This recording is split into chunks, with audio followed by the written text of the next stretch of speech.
Welcome back, everybody, to the AVH webinars, study group webinars. This is the first one of 2020, and we're so glad to see you all here. Before we get started, I'd love to know, how everyone is doing, and you can either answer. Actually, let me see. That's right, the software doesn't let you unmute yourself. Yeah, let's see if I can do that. Unmute attendees may unmute themselves. Okay, so you're all unmuted. So now you should be able to mute or unmute on your own. So is everybody doing okay? Is anybody being affected directly by the virus? Not yet. Not yet? No, nothing going. Is this Carolyn?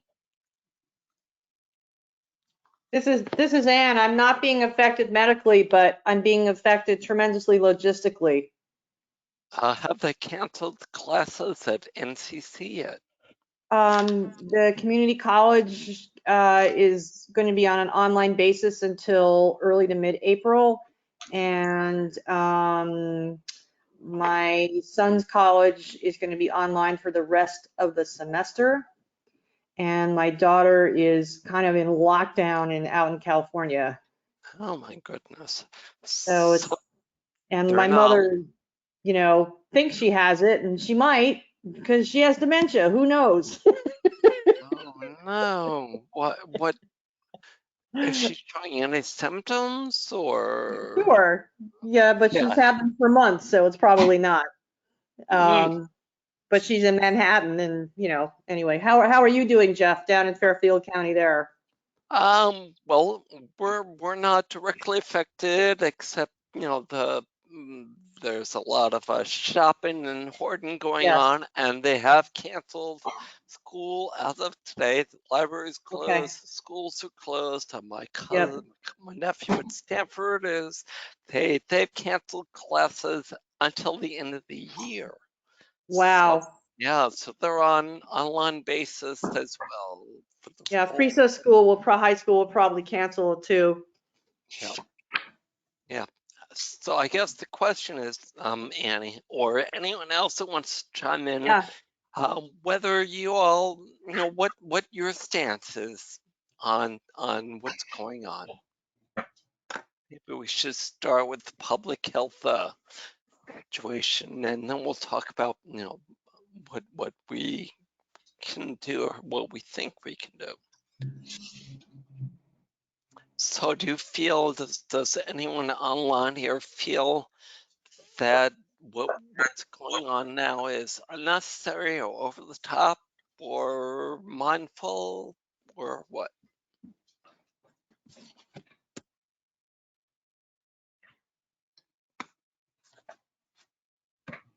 Nobody has any? I mean, I'll jump in, but I was just talking, so I don't want to talk too much. Sure. This is Anne. Yeah, this is Anne Swart, the other Anne. Oh, hi, Anne. Hi. Welcome. I really think, I wish we had titer tests available, because I honestly think we've had it here already in Oregon. So, because this winter, the flu has been, more people that I've known have gotten pneumonia.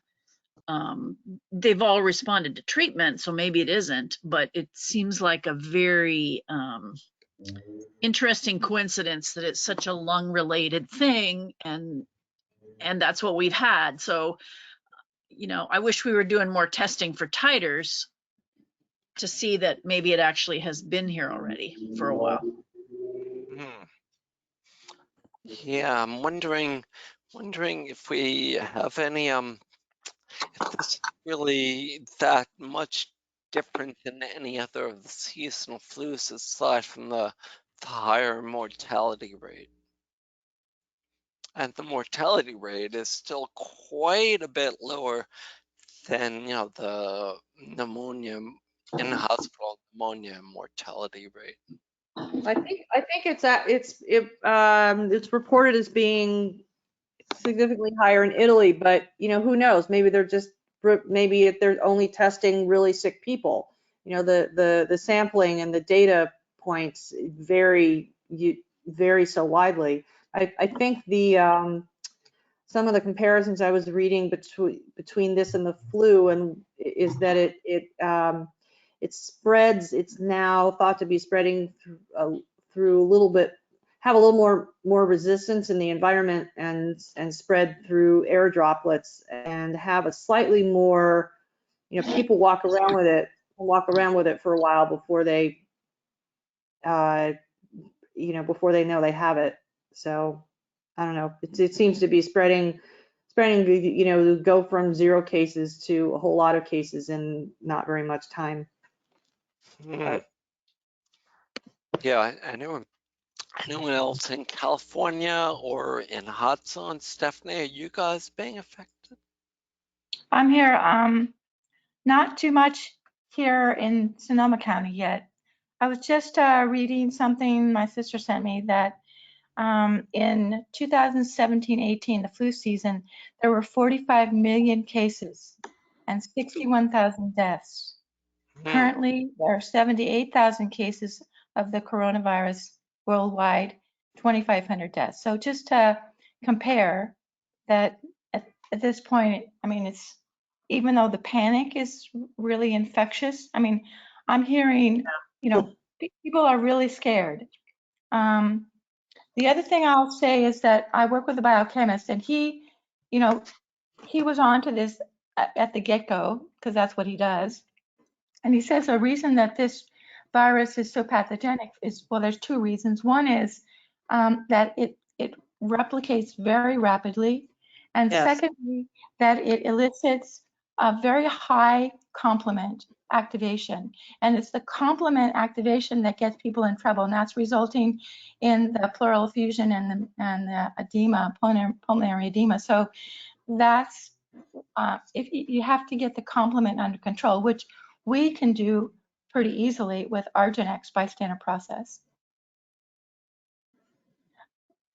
Just as an example, I recently had a throat infection. It was a left-sided throat infection expanding up to my left ear. And I took the remedy that was most obvious, and I just couldn't get it under control until I got the complement. My complement was really, really high, and took some Arginex to get that complement down. And then it was over. Interesting. Is anyone else that's here being affected directly or indirectly?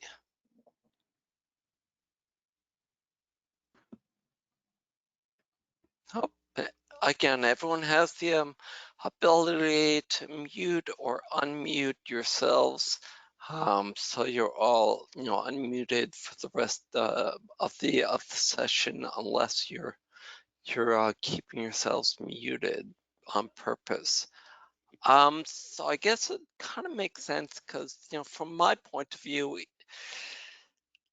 my gut feeling and is that we're overreacting, that and the both hands have said, and Stephanie, and that this has been here, and that that it's really the lack of, or the worsening of the terrain, the worsening of the internal balance and health of all the people that are allowing it to be so pathogenic, along with the molecular mechanisms that Stephanie described. Stephanie, does your did the biochemist that you're working with or talking with, did it give any other hints or things that they found? That was the main thing that he says as preventative, he's taking olive leaf, which is a really great antiviral. I haven't put myself on any prophylactics because I'm not scared, but yeah, it really has to do with your underlying health. The reason that the elderly people are hardest hit is really because they're they're most vulnerable because they are the weakest, you know, and the kids aren't getting as sick. And I did read in the AVMA that it's only been one dog so far that's tested positive, and this dog was asymptomatic, by the way, Yeah. just because those are the questions that we're getting from our clients. You know, there are, you know, whether the dogs can get it or pass it on to the people. I have a Yeah. question. I was just before we started this, I went online to see if I could find out what the genus epidemicus was for this virus. I don't know if anybody has it yet. The only thing I found was a comment by Vitulcus, who says we need, you know, to look at the symptoms at the beginning and the progressed state in order to identify the genus epidemicus. Does anybody else have any information? Yeah, I didn't know, I didn't see it come across. Did anyone see the articles by Whitmont and Bhatia that I sent around a couple hours ago? I didn't get that. You didn't get that? Okay, I'll resend that. Let me see if I can show my screen and show the Bhatia article. Let's see if this works. So yeah, between what Paul Herskey says, the experience in prior flus and specific symptoms, you know, they have determined 3 or 4 remedies to look at, you know, for the genus Epidemicus. But as Henrietta will share with us, based on her great genus Epidemicus work, you know, that really is going to depend on, as you said, you know, the symptoms, specific symptoms that you see in the area that you're currently in. Henrietta, do you have, because again, you're the genus epidemicus guru. Do you have any thoughts about genus epidemicus in this viral epidemic? I think it's pretty much what you just said, Jeff, where you may get a geographical switch on what's necessarily happening or successful in Italy may not be that successful here. I also think that as a general population in the United States, I don't know about other countries, but they've been pushing the flu vaccine pretty hard. And so I think that the elderly people are probably the ones that get the most flu shots in their life or up to that point. And maybe that's where there's a vulnerability. But I think it really has to do with the symptoms that you've got going on in the area. And I don't know whether it's even possible to get that kind of information from hospitals and nursing homes and where the sick and dying people are, for us to make like rubrics and stuff. Yeah, there doesn't.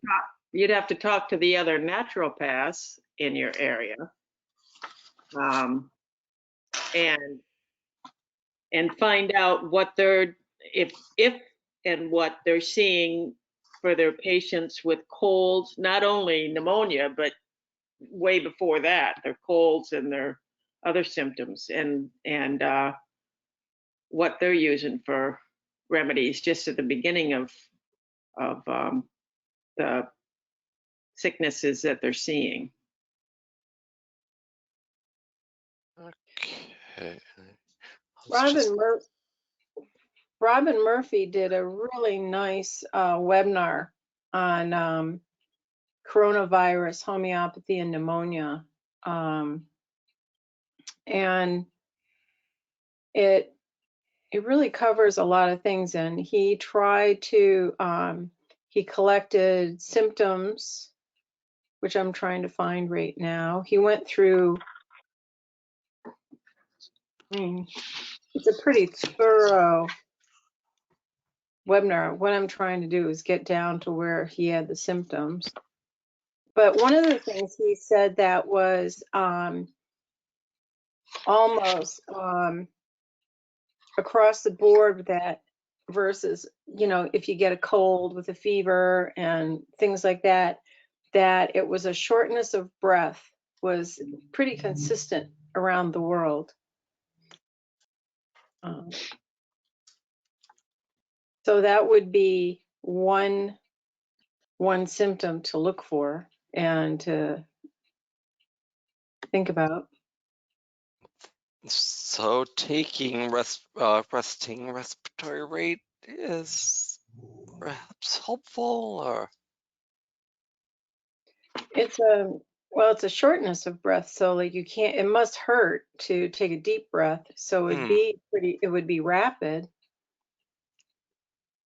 Okay, let's see. So Robin said in his talk that Judy's talking about is that he has a pneumonia case-taking format that he uses. And so he's looking at generals, mind, breathing, cough, expectoration, pains and sensations, and modalities. And that's what he concentrates on when he's looking at his generally when he's doing his pneumonia stuff. And so he would be looking at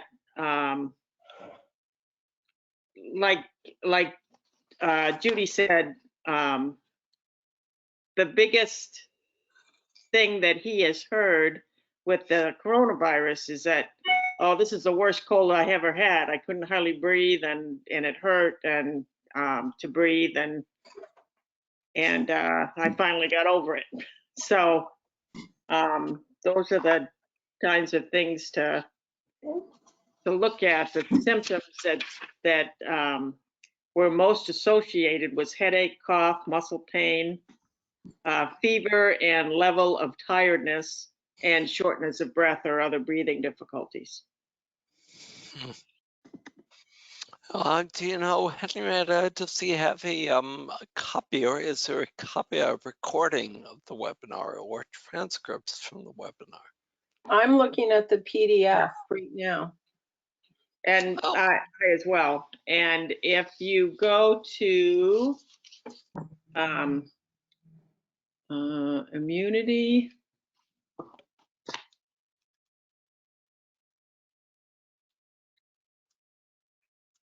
what's he calling it? Judy, do you remember? The people who Lotus Health Institute. Right. Is the one that is the webinar. Yeah, they put the webinar on. Right. And if you go to that, then there's a thing that comes up. I got, both Judy and I got an email from our local naturopathic group that it's a homeopathic group. Homeopathic naturopathic group, right? The Maine Association of Homeopaths, and they're the one. That group is the one that sent out the link to all of our group on how to get on this webinar. All right. Send it to you, Jeff. Yeah, that'd be awesome, because I'm on Lotus, but I'm not seeing it yet. Wait a second. Yeah, no. So yeah, and is there anyone attending here that would like to see it as well? Yeah, sure. Yep. That's Joletta. Yeah, sure. Yes, Lori Blankenship. Yeah. Yes. Yes, please. Robin, yeah. Stephanie. Right, and are you guys on oh, I can't send it by attachment. Oh. Okay, I'll just have maybe Judy, what I'll do is you could send a link to the group, Jeff. Yeah, well, That would be great. Or put the link in the chat box and people can copy it out of the chat box. That would be awesome. Do we have a link?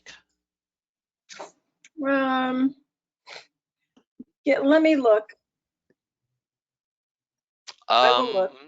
Otherwise, if you just send me the PDF, what I'll do is send it to Kathy, because I don't believe the list will allow us to send attachments. Yeah, So, I'll send the PDF to you for sure. yeah, And I will find Tim's email. yeah, that'd be great. So, Sue, you're here and able to speak now.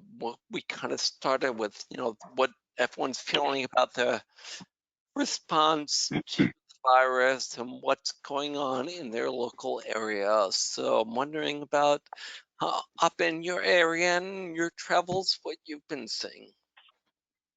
It varies. We've got some people who are having big fear-based stuff, and you can't find hand sanitizer. And I was just talking to somebody who has a graphite plant in town who, the masks that he uses for his employees all the time just to keep the carbon dust down are back ordered till God knows when, and instead of costing $19.95 a case, are now somewhere pushing $150 a case, and having trouble getting and have been having trouble getting supply chain stuff from particularly vitamins and stuff for premixes for supplements.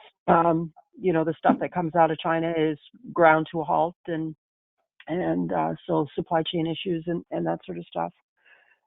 The question that I actually, when I was thinking about this conversation this evening, it sort of goes into three buckets for me.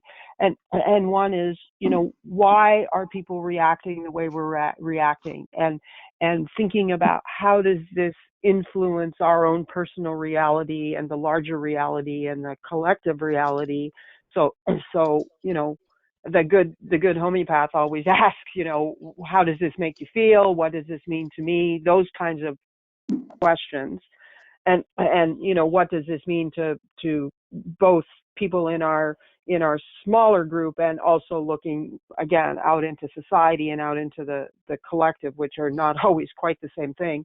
And then the other question that I've been pondering, looking at this from sort of day zero, is what kind of information are we really getting, and what's really accurate and what's not really accurate, and what's the news hype versus the reliable information, and how do we suss that out, and how is this the same or different or whatever compared to other outbreaks, whether we're looking at pandemics and epidemics or just other seasonal disease outbreaks.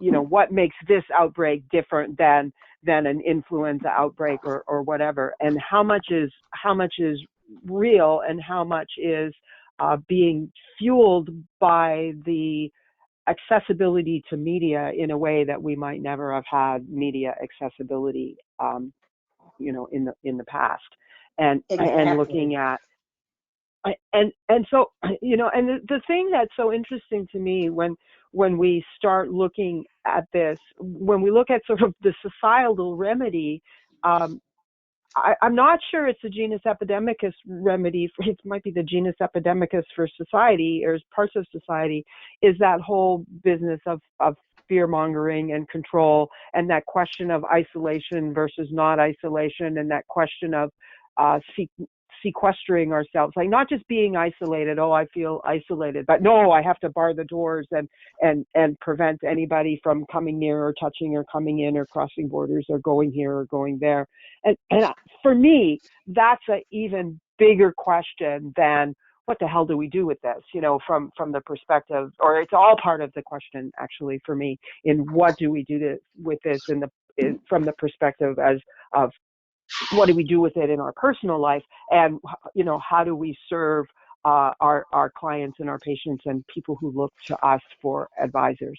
So for me, there's a bunch of layers of stuff going on, and a bunch of, it's always hard to get information in these situations when we're looking at genus epidemicus.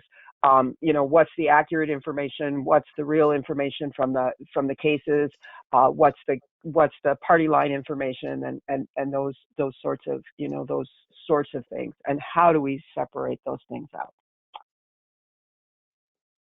What is your feeling for the answer to how it's different, actually, in reality, how it's different, how this virus is different from any other seasonal flu outbreak? I think that the regular, what we're used to, flu, it mutates every year. And coronavirus, there's only 7 or 8 of them out there, and it just happens to mutate. I mean, it doesn't do it. This is the first time it's mutated. Whereas influenza it mutates all the time, and that's why I guess you can't keep up with it with a vaccine or anything like that. And everybody gets together and says, oh, what's the genus epidemicus for the flu this year? Because it changes all the time. Well, I think statistically, statistically, I don't think that we have the statistics on even the seasonal flu stuff, because of the way that disease gets, or that diagnostic label gets applied. And same so here with this outbreak. They changed early on the diagnostic criteria, and the testing criteria is different as well, depending on where folks are geographically. And so when you're trying to look at that information, that's hard to actually say, look, how many people are out there. There's also the question of how transparent are different places being about actual case load. And there's also that whole misunderstanding about what are we calling terms, like, infected versus clinical versus, carrying and that sort of stuff. But yeah, it's like, it's the first pass that this is, taken into humans. And so we don't know. And everybody's bad nervous about, what's going to mutate, where is it going to mutate, how's it going to mutate, do we have animals? Yeah, they don't get sick, but can they act as carriers? All of those kinds of complications as well. Same with children, actually. I still haven't been able to find clear data that speaks to the fact that often younger children are not clinical, but they still are infected. So the question is, are those kids subclinical carriers any more in any larger proportion than any other demographic? Do we know, Sue, are they doing any, do we have enough test kits at this point to even screen the kids? I don't think so. I don't know. Maybe somebody else on the call knows more accurately than me, but I don't think there's enough test kits for screening. And the news that I'm reading, both out of Canada and the States and Europe and other places, but certainly out of Canada and the United States, is that they're not screening unless you meet fairly stern criteria to actually test. That's what I'm hearing. So it's not, yeah, that, and that may, that has to do with supply chain stuff. It has to do with a lot of things, I think. Yeah. So I don't know, I don't know if the numbers are accurate. And then, as I say, the media hype, we've talked before about relatively how accurate is the media when it's reporting medical issues and other things, but but you can just get folks like they're just like hair trigger, ready to just ready to go on anything, that any little bit of information that may or may not be accurate. So I think there's a lot of fear mongering, and I'm not saying that this isn't a serious or potentially serious situation, but I think when we look at the modifiers and modalities to the situation, I think those are the real interesting things. And we've got to, I think, to be effective, we've got to cut through those and try and get the story about what's happening and what's really happening, and what are we seeing, and what proportion of the population is really susceptible, and what kind of exposure does it take, and those kinds of things. And again, that that goes back to the stuff that we talk about day after day after day after day after day about susceptibility, about vitality, about and about trying to get the real accurate symptoms. It's funny where we all get our information, and all the groups that are trying to be rational about it. And Bad Dog Agility just had a podcast on it. And of course, they're concerned, the agility community is concerned because these people are traveling all over the place, and there's groups. Exactly. And so I forget his name. I think it's Esteban, is one of the founders of Bad Dog Agility. He happens to be a family physician, and it was a really well done podcast. And what he said, and pretty much what everyone says, is when people start getting revved up, you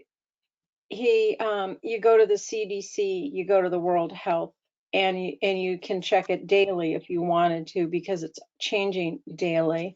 What he said, which is really true, I tested it out.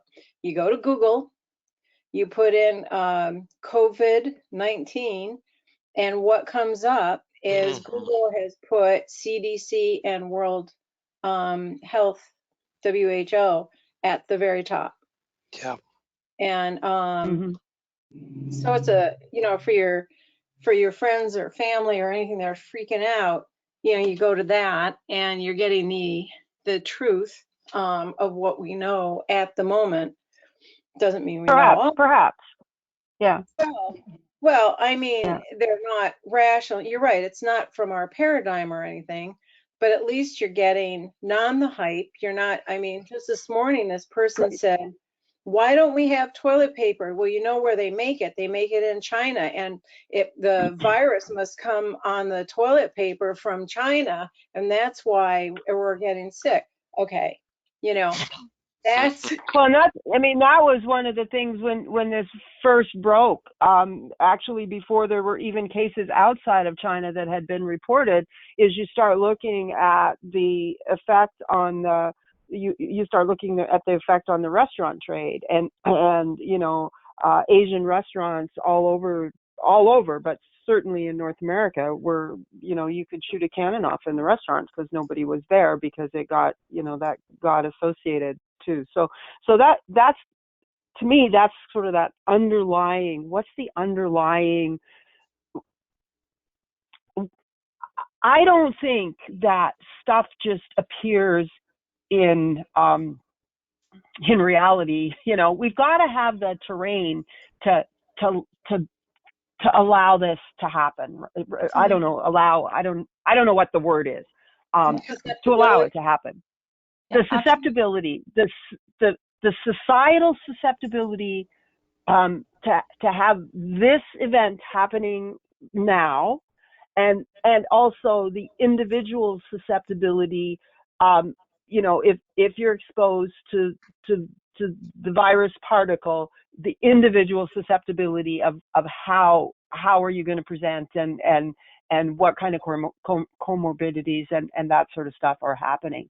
So that still goes back to what societal susceptibility are we looking at? And that societal susceptibility is going to do just what you were saying, you know, is, oh my God, it came on the toilet paper, or, you know, the vaccine is the way to save us all, or whatever. And I can really clearly see, I mean, we've certainly seen travel bans, we've certainly seen cancellations of huge amounts of things. I mean, I was just at a meeting in Wisconsin, and during that meeting, one of the biggest food shows in North America got canceled. I mean, 50,000 vendor type food show got canceled. So we start looking at those sorts of repercussions, and that sort of, oh my gosh, what's going to happen? You know, the jobs that are being lost, and the economic stuff that are being lost is a really great fertile soil for something to come in as the savior, you know. And we look at the conventional medical paradigm, and the conventional medical paradigm, and the things that folks are pushing for right now is vaccination. So we've already got some areas under mandatory quarantine, we've got cancellations, we've got travel bans, we've got, you know, various things that are being closed. And one of the early concerns I had, you know, however many weeks ago it was, you know, I can just see now mandatory vaccination with vaccines that have been pushed through relatively quickly because of the pace of things. Although there are some labs that actually do have some it's apparently have some, you know, advanced vaccine work that's already been done. So yeah. Yeah, apparently. 8 months. I was hearing 8 months before a vaccine could be ready after going through enough safety tests. So it'll have some time. And that must be pushing it, because I heard pushing that it would be at least a year. Mm-hmm. And yet they do have a vaccine that was made for the SARS coronavirus at Baylor already. Mm-hmm. And I don't know, you know, where they stand with that. They claim, or the scientists I saw claim, they were waiting for funding, and which implies that they don't want this vaccine to. Somebody doesn't want this vaccine, namely the vaccine companies, I guess, don't want this already existing vaccine to come, you know, come out. And just a quick vaccine note, I don't know if anyone remembers back in the 80s when Fort Dodge and their infinite wisdom came up with the first corona vaccine for dogs. Yep. I remember that. What a mess. The debacle, it killed so many animals, and it was a disaster. Oh, yep. That's what they say is the same thing as would happen with when they develop one for all these humans, you know, same thing will happen. And that's why I'm wondering if that's relevant. That would serve us right. Yeah. And you know, the fuel that's getting poured on a lot of the fire right now is, let's speed up this vaccine stuff, let's speed up the testing, let's skip the testing, you know, whatever, and oh, by the way, get a flu shot. And we're actually seeing some data out of PubMed type stuff, like peer reviewed, looking at, you know, influenza vaccine and the potential increase of other respiratory viruses that are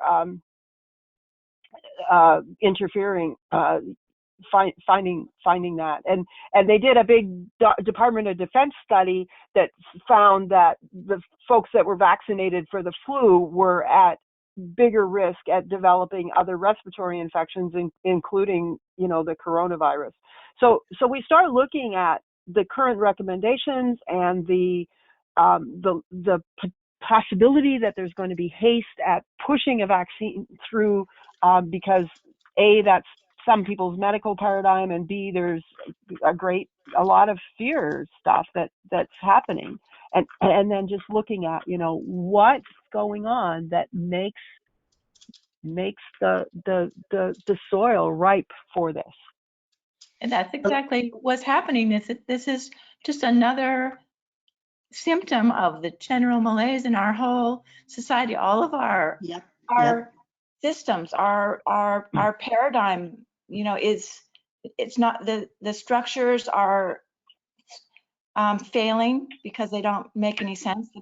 There's going to have to be a paradigm shift so that we're from a fear-based culture of divisive, separated mentality to more of a cooperation. And this is just part of the process of going through what we as a human race have to go through to get, to turn ourselves around. I don't disagree with that at all, Stephanie. And my, so not at all. And so the question is, how do we act responsibly as clinicians without buying into that very paradigm? I can't speak for anybody else on the call. I can speak for me. But how do we act responsibly as clinicians while not buying into that whole paradigm that I don't want to perpetuate? Right.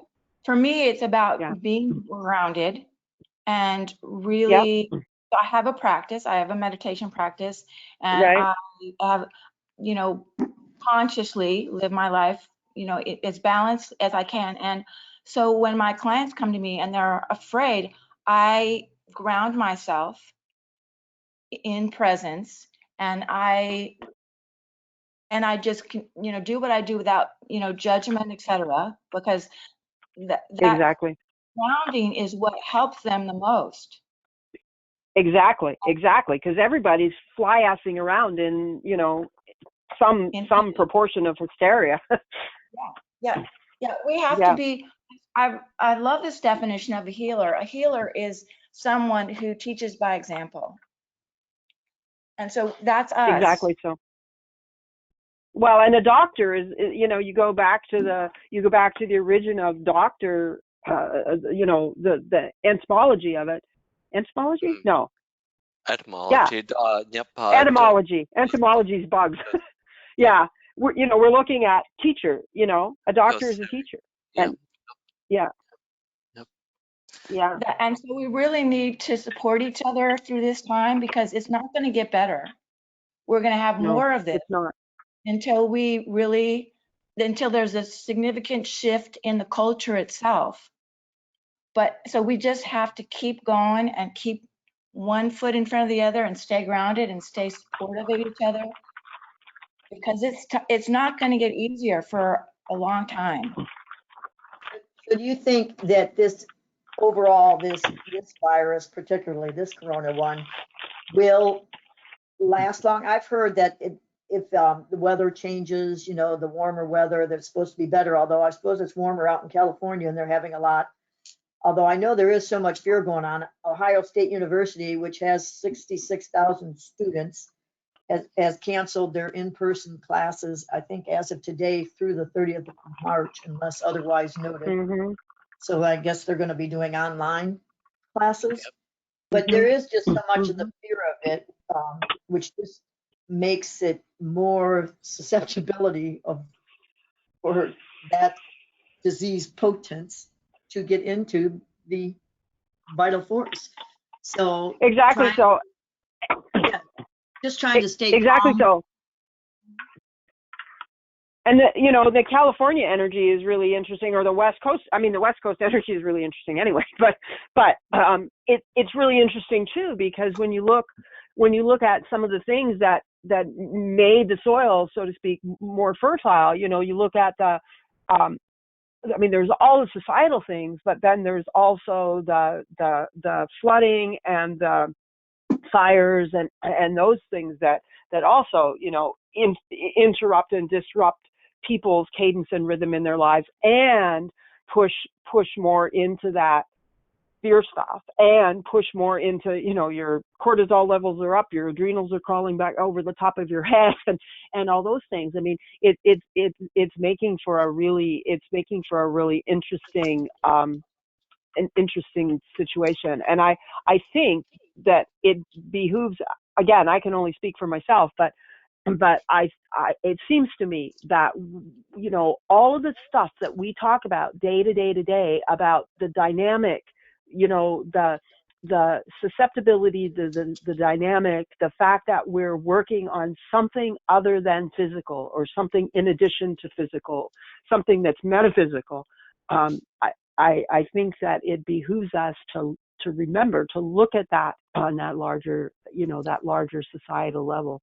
And yeah, we got to marry that with what do we do in our lives, what do we do with family and friends and stuff, and how do we, you know, how do we do the things that might be different than the conventional party line medical paradigm, but that can be really, really helpful without, you know, without going overboard. It's kind of like, oh my God, you know, I'm treating a cancer case and suddenly like all my logical homeopathy goes down the toilet because it's a big scary diagnosis, right? And this is, I see this happening among all sorts of people, you know, like just like logical stuff goes away, you know, like it just goes away. Yeah. So the other part of what I do in my holistic practice is that I'm helping people to learn to live a more sustainable lifestyle. So part of what I do is a lot about environmental consciousness. So I help them find clean water. I help them find clean food. I share with them like non-toxic old-fashioned cleaning products.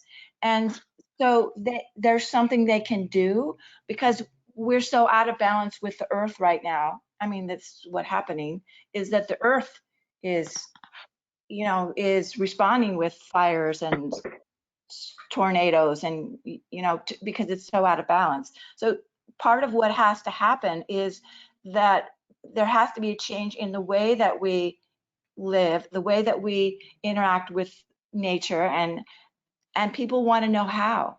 They want to know how. And I think that's been my experience. They come to us. They can come to us for help with that. Yeah, that's been my experience as well. Is, you know, and I also fundamentally believe in whatever the hundredth monkey, the collectivity of spirit, and the ability to shift those things on a really big energetic level. And it, you know, I just, it was funny, you know, when we thought about talking about this tonight, and I thought, after I said it, I thought, oh my gosh, you know, are we going to turn into like crazy fear mongering? Oh, what are we going to do? Are we going to all collectively, you know, do we have the capacity to gather together as a, you know, and take that sort of collective holding space and just, you know, just whoa here, guys. We do have the capacity. It's a matter of discovering it and strengthening and deepening that capacity. I agree. And I think we're a far-flung but potentially close-knit group. And I think that it's possible to spread some of the mycelial connection and strengthen some of the mycelial connection that we have, so that, you know, we can be information gatherers and we can ask some of those bigger questions and help translate, you know, into functional things, and recognizing that, you know, one of the things with any situation, you know, one of the things is the hygiene stuff that Stephanie was talking about, both on the larger and smaller scales, and also, you know, that sort of new way of being, that new way of or that different way, the things that we can do that will strengthen our individual resilience, as opposed to, you know, presuming that if we sterilize the world or block everybody else or live in more and more and more sequestered isolation, that is going to strengthen our resilience. And it doesn't. I mean, we know we know that we need that connectiveness, that relationship, that interrelationship. And we know that if we have, on the physiologic thing, all the cortisol and other cofactors up, plus that just that clench that our body gets into when we're mad or we're hating something or we're disliking something or we're fearful of something, just what it does.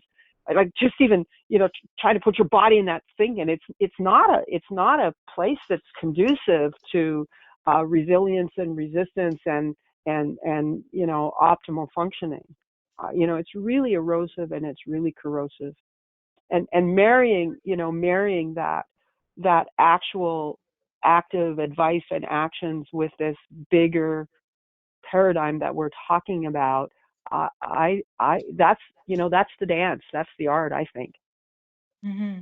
Yeah. And one of the things I found that helps when people are kind of starting to get panicked because they're overwhelmed, or they're just panicked because of the news, etc. One of the things that can help them and empower them is teaching them, even some small step that they can take. It empowers them, and then it's like with the first step, you empower them, and then they can take another step, and then another step. And then the fear, once they feel empowered, they discover their own capacity, then the fear subsides. It's replaced by this growing trust in their own capacity and their own connection with the totality. Jeff, can you hear me? Yeah. Pardon? Yep, we all hear you. I Who we put got? out. Art? Yes. Arthur Friedman, hi. I just tried to get in. I finally got in. I was reading a book that I obtained recently called The Homeopathic Treatment of Influenza. As I put in the question box, it's really insightful as far as how That's a great book. How influenza spread, but there's also a big portion of it on looking at rubrics and remedies that are most applicable for a similar type of disease as this. So if you haven't purchased it, it's probably a good idea to read it. I've only gotten through probably a quarter of it. It's a big book, but I think it's really important. It gives you some good ideas about what to look for. It gives you some genus epidemicus remedies, and it explains why you use this or that. But I think it's an interesting book. It's not totally applicable in a way, because with the flu, but genus epidemicus is genus epidemicus and explains how to pick the rubrics that most fit the symptoms. And that's a super book. Yeah. I know this past month at the PIVH and AVH combined meeting at the ranch, Richard said that, I guess, Farouk Master had said one of the early remedies was Justitia. Yeah, yes, he did say that. Coronavirus, isn't that what he said? Yeah, and yes, he did. There's not a lot. It's a very small remedy. Right, but one of the things is that it does have that impression of breathing, and then of course there's certain modalities that if they would match the case, worse in a closed room, dust, noise, and eating. Interesting. But I know that what's his name, Jim, has it at Natural Health Supply. And that is Justitia? Justitia adhatoda. I'll spell it. Do you know what that is? It's an Indian. I think it's an Indian. Yeah, it's Justicia. It's in Murphy's. It explains it's a very small remedy. Right, in Murphy's. Richard was thinking quite a bit that might be one of the remedies, of course, that might help. Right, yeah. Right. And I shared a great article from Dr. Bhatia, and actually it's up here on the screen. We only have a few minutes, but let me see if I can pull it up, that talks about the remedy that the Indian Health Department is recommending is arsenicum, but we need to look also at Bryonia, Gelsemium, Eupatorium. Where is it? Here, so let me see if I can share that. I don't know if anyone can see that, but what Patya is saying is that, that the big problem right now is that we haven't seen, just like you mentioned earlier, we have not seen, symptoms that can everyone see that, or because it's not That's Batya's article you're talking about. yeah, it's not, so it's not showing. Yeah, it is. Oh, okay, great. Yeah, that's Butch's article. This one here, which I sent a link to in the chat, so it's on the web. If anyone wants to access that. So he's saying here, arsenicum from India, but also these guys. I haven't heard much about argentum being used, though. Actually, Bill, if you go down to the very bottom of that article, Yes. where he starts doing the differentials, he has that narrowed quite a bit down.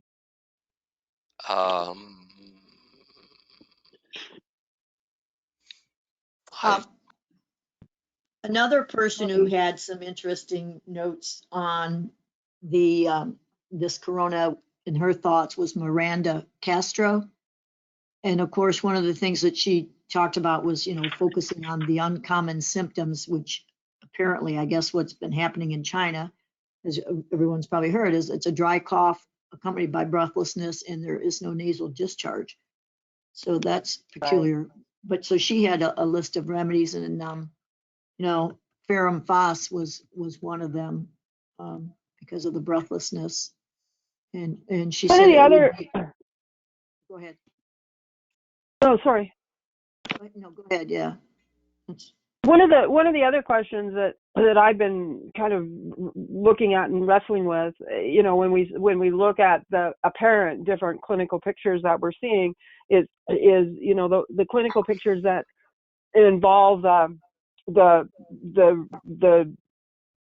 one of the things that coronaviruses will tend to do is do that destructive kind of stuff in the tissue that they settle into the of the tissue into which they settle, and so is that a common symptom of the diagnostic label, or is that unique, that deep lung pathology that we're seeing that's really, really destructive as the virus replicates in the lung tissue?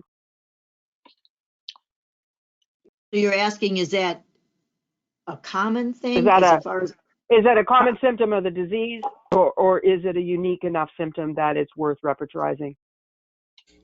Well, I think it depends on the vitality of the patient as far as to how the level goes. And then as it's going further into that, then it is worth, I would think, using that, because the person's obviously developing into a deeper state of the disease, dis-ease. Right, because 85% of the people that are infected, or 85 or 86 or 81, depending on who you read and when, but it just ends up being a relatively minor, upper respiratory type situation, and it doesn't get down in the meat. I wonder, statistically, and they're probably not keeping track of that, I wonder what the incidence of people becoming infected with this coronavirus and having had flu vaccine this year. Yep. I just wonder what that correlation is. And I know another thing we talked about at the ranch, and it was a deep subject, and with Einstein and continuum of time and space, and how they are all both the same, and it's very confusing and it's hard to understand, but talked about the motion of space and the waves and all that. So how things are affected really affects a lot. And then it made me think of, because I had seen an article someone had sent to me, one of my classmates from vet school, about the 5G technology, and how I guess it was supposedly started in that area of China. So if you're thinking about, okay, Einstein's theory and how things travel, and unfortunate that 5G is a dangerous thing. Is that affecting the transmission of this particular, you know? There was some editorial assessments that I've been reading suggesting that that might be influential. Yeah, because look how rapidly this is supposedly spreading. Besides all of the media and doing all the fear mongering, which during the flu epidemic of the early 1900s, obviously there wasn't that kind of media, but there was so much fear because of obviously having had the war and the economy. And again, look what's going on in the economy. You know, everyone's been concerned about the economy for forever here recently because of all the accumulating Yeah, debt. so the terrain in 18 was similar to the terrain now. It is. It is.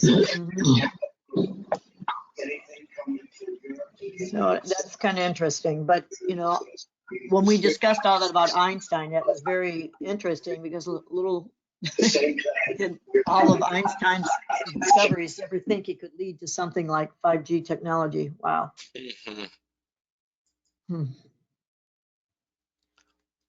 So any other comments? As of right now, all flights from Europe are being canceled, human and cargo. Really? Wow. To and from where? The president of the United States just said it on TV. So we're not letting anyone in. The ultimate isolationism. Or And no cargo, so that means all of our supplies are going to be cut off as well. Goody. So It's going to make people panic to the grocery stores and everywhere else. We've already have over 50% of the groceries off of our shelves here in Michigan, in our small town. Are you near Detroit? Yep. Okay, yeah, because evidently, well, how many cases supposedly have been in Detroit? Only 2. It's causing one that at much. Lansing, and then they've canceled. Michigan State canceled all their classes early today. So are they closing down like Ohio State is as far as the in-person classes? Yep, almost. I guess as of right now, all colleges are canceling. Period. Yeah, most colleges have seemed to since then. I mean, I know my nephew's in California. Stanford is canceled till the end of the year, and I think they're canceling pretty much everything at this point. The thing that, what do we need the thing that, go ahead.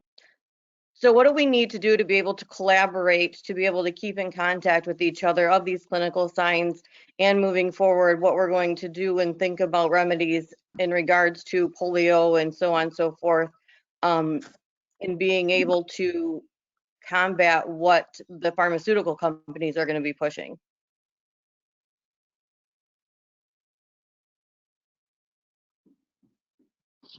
Hopefully they're not going to make it a mandatory vaccination thing when they do come out with one. They already have mandatory vaccination for going to school and doing shit. Why would they not make this mandatory in the face of perpetual perception and stoking of panic?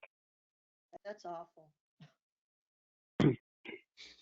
That I mean, the thought of there's vaccine is worse than the disease. But realistically, there's a lot of situations where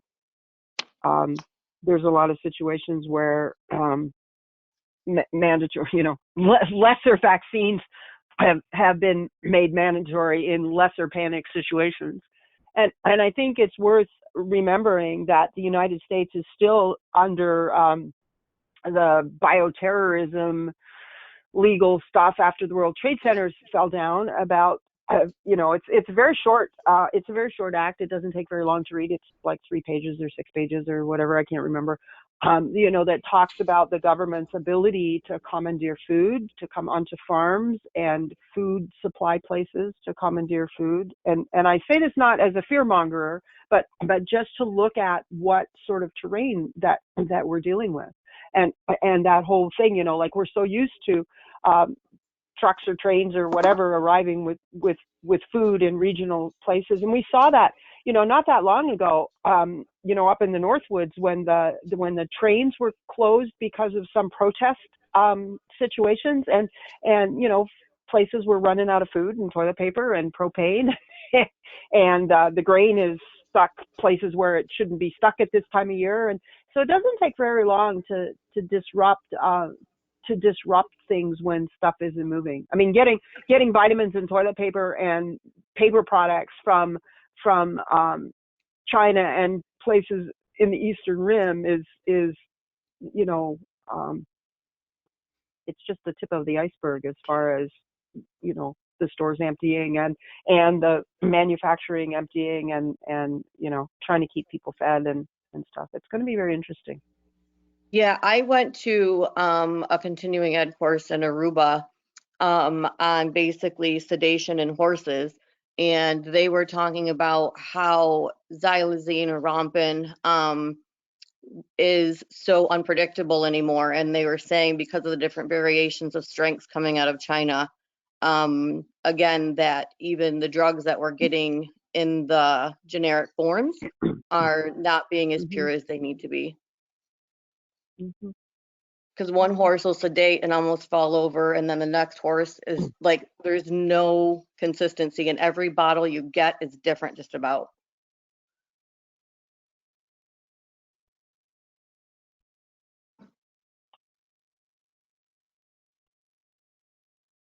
Okay, so anything else anyone wants to share as to anything else you want to say? No, I'm not happy, but it's just it's just so interesting trying to continue to be the unprejudiced observer and look at that whole bigger picture. And like Stephanie said, how and where does this all fit into that whole shift that's happening cosmically, metaphysically, whatever that descriptive word is, that has been coming for a time, and of all the different ways that we might have imagined that such a shift might have happened, and looking at this and looking at what I still go back to, what made the whole totality just at the place that was right for this, whether it sprung spontaneously or was imposed upon us by other humans or who knows, but it's really interesting looking at that. And so the question always is like, now what do you want to treat, like what really needs to be treated here, what needs to be cured. And the other thing that also I think as clinicians that we need to think about a little bit when everybody's recommending these remedies or these ozone treatments or these UV treatments or this or that or the other thing, I mean just the importance of basic hygiene, rest, as real a food as you can muster, hand washing, soap and water for those of us who are fortunate enough to have soap and water, not glomming on people because you don't know their susceptibilities and that sort of stuff. And we can do all sorts of remedy stuff, but I think it's like we've always talked about is just the importance that the other things that we do as homeopaths that involve the capital H hygiene, not the sterilization hygiene, but the capital H hygiene of food and water and air and movement and lifestyle and whatever practices one has to to kind of calm the flurry in our hearts and souls sometimes. I don't know who was talking before, but they brought up a good point. Where do we go from here? Good point. How do we? I think it would be wise, especially those who are having the disease impinging on their area, or because it's going to be I don't see it as a companion animal problem at this point. So where you know, how can we stay connected? How can we bring up symptoms that you find peculiar in your area? Where can we find, you know, share information on what remedy worked on your mother, your sister, yourself? What supportive modalities are you using, you know, to help get through this? Where, you know, how are we going to do this? Do we do this through the forum? I don't know. I'm throwing it out there. I'm not sure the current forum is the best choice because of the changes in service with the Yahoo groups. So we might need to look at an IO group or something like that. Just been involved with a little peripherally involved with changing some pretty active listservs over to the other platforms. And I'm happy to find out some information about that. You know, I think in the meantime, our Yahoo group is probably the you know, whether it's the AV, huh? Yeah, I was thinking of the AVH forum. I wasn't The thinking AVH forum, right? Yeah, the AVH forum is not on Yahoo, so yeah, so we Right. kind of have It's a Google. What's the platform of it? I can't remember. I'm looking. listserv email list. It's an old-time email list. The reason we have never moved away from it is because they have all of our archives, so we have no way of keeping our archives unless we stay with them. Yeah, it's frustrating. They can't transfer the archives out. Not as of last somebody else. They would not do that. No. Yeah. But I don't neither. I'm not sure if anyone's asked recently, but getting back to Judah's question, you know, Judah, I think that our listserv is going to be our best bet for now, unless somebody has, you know, a public forum or. That's a great question. Stacy, did you have any ideas, or does anyone have any ideas about that?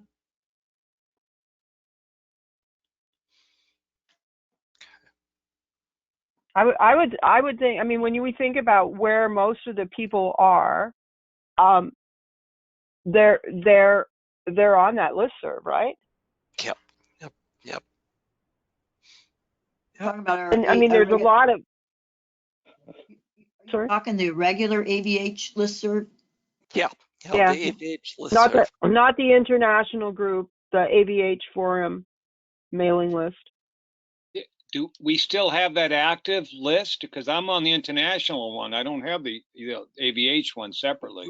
We definitely have that list. Yeah. Yeah. I'm on the international one as well. Yeah, I'm on both. Yeah, same here. We should all be on both. Yeah. Yeah, this is Arthur. Can you send out how to get on the AVH again? The list. Just email Kathy directly, and she'll put you back. Okay. Because it's So any other questions or comments? I just have one more comment because it leads to, you know, what's happening with the deal with homeopathic remedies and of course the FDA and the DEA and all these agencies and how that's going. And of course, the homeopathic working groups are working on that. And of course, a good voice to say to the DEA and these people is to point out, and you know, how well homeopathy did during the flu epidemic. And maybe they'll see that, yeah, maybe they don't want to get rid of homeopathy so fast in this country. Whether that argument. And I also think, you know, some cured cases in this round. Yeah, according to Ron Whitmont, you know, from AIH, no homeopath has actually treated a case yet. And if the experience of Ebola is, shared, homeopaths probably won't be allowed to treat cases. I mean, if we all remember, the homeopaths went over to Africa and they weren't allowed to treat any cases. Well, but I'll tell you what they do. They would have access. They would have access to the isolated people. They're not going to have I mean, it's going to take an act of I don't know who to get access to the people who are in the hospital, probably in North America. But the people that they do have access to, just the odds of having access to folks that are self-isolating with mild symptoms, and there's a danger that says they would have got over it on their own and blah blah blah. But it so there is a portion of the population that has access, and I don't know what we're seeing in I was reading some stuff out of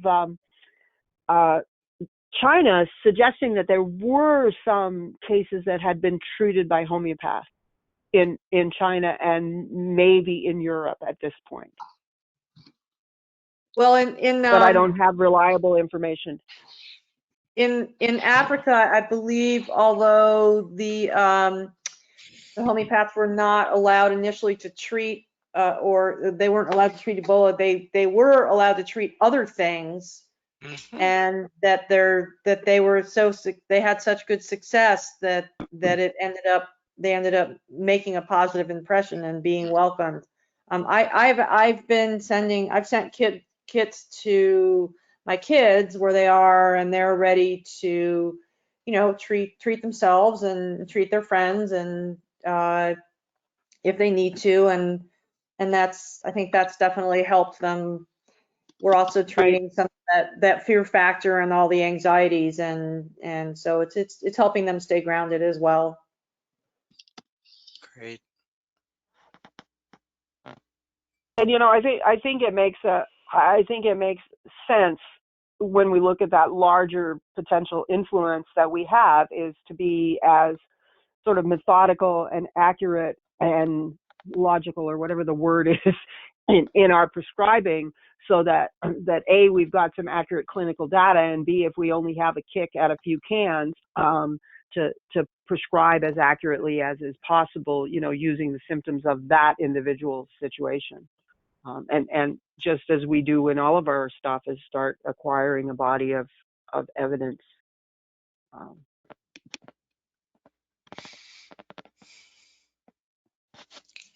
I just got an email from a friend of mine that says April Fool's Day is canceled this year, as no made up prank could match the unbelievable shit happening in the real world right now. God. That's funny. That's a scary thought about what's going to happen on April Fool's Day. Yeah. Well, I suspect this will be an ongoing conversation as things evolve. And is there anything else we want to discuss or share?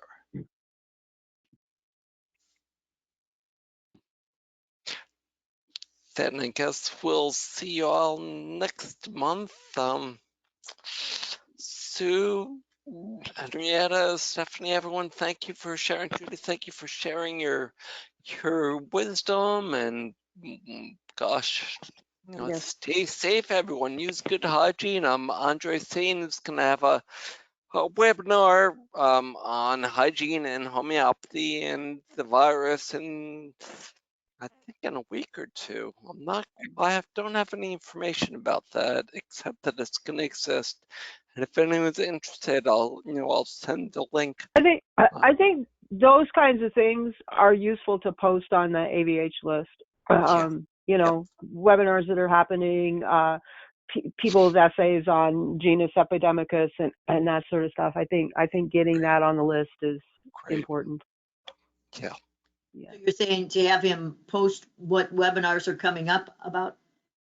Put that on the list? Is that what you're saying? Webinars on this topic. Like Miranda's Miranda stuff, Farouk stuff, you know, the stuff that's out there that people may not be getting on their desks for all the reasons that we may not be getting it on our desks. That's great. When is Have you heard?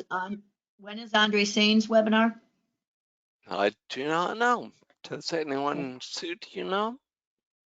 I don't have the date in my head at this point. Yeah. The other question I'd have, Jeff, is what's the group in Illinois? What, you know, what's going on? With that? Well, they are going to have a 2-hour session.